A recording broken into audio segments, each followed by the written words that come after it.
कितने माइनॉरिटीज मोदी जी केंद्र सरकार में मंत्री लोग हैं? राजदीप जी आप बोलो, कितने लोग हैं? इस देश का जनता ने आजादी के लिए माइनॉरिटीज नहीं लड़ा है, शहीद नहीं हुआ है माइनॉरिटी लोग? क्यों मोदी जी उनके सरकार में कितने परसेंटेज दिया हुआ है? ये कोई प्राइम मिनिस्टर ऐसा अन्याय किसी जाति को नहीं कर सकता है ना? You know, you're mentioning minorities. The other day I saw you were accused of appeasement because you are giving those from minority communities in Telangana, Muslims will get 1 hour off during the Ramzan period. They can go home 1 hour earlier. BJP is saying that is Revant Reddy's appeasement. अरे ये मैं इसीलिए कह रहा हूं, कोई किसी को बिलीफ है, भरोसा है, उनके लिए फैसिलिटेट करना। हम लोग दशहरा है तो हम नहीं कर रहे हैं, नवरात्रि में हम लोग नहीं कर रहे हैं, नवरात्रि में तो हम कर रहे हैं ना।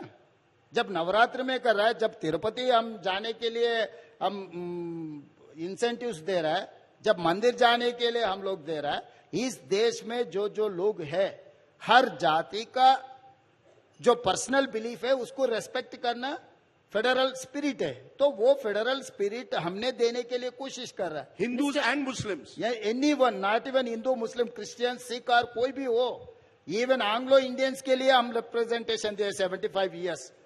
हम 200-300 साल अपने को जो रूल किए, वो जाते जाते जाने तो उनका representation till 2020 we have given Anglo Indian reservation in our electoral system.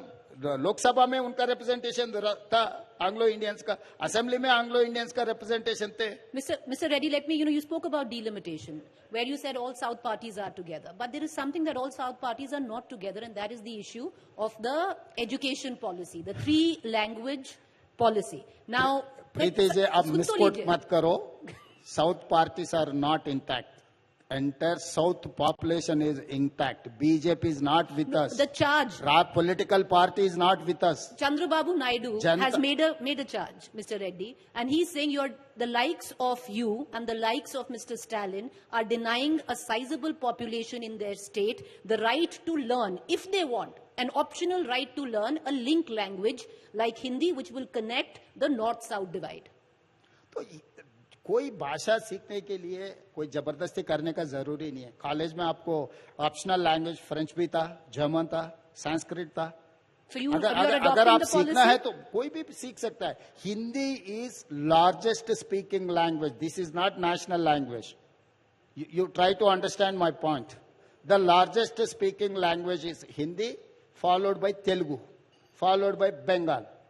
तो हिंदी के लिए इतना कोशिश कर रहा है मोदी जी या नहीं तो भारतीय जनता पार्टी, तेलुगु के लिए आप क्या फैसिलिटी दिए?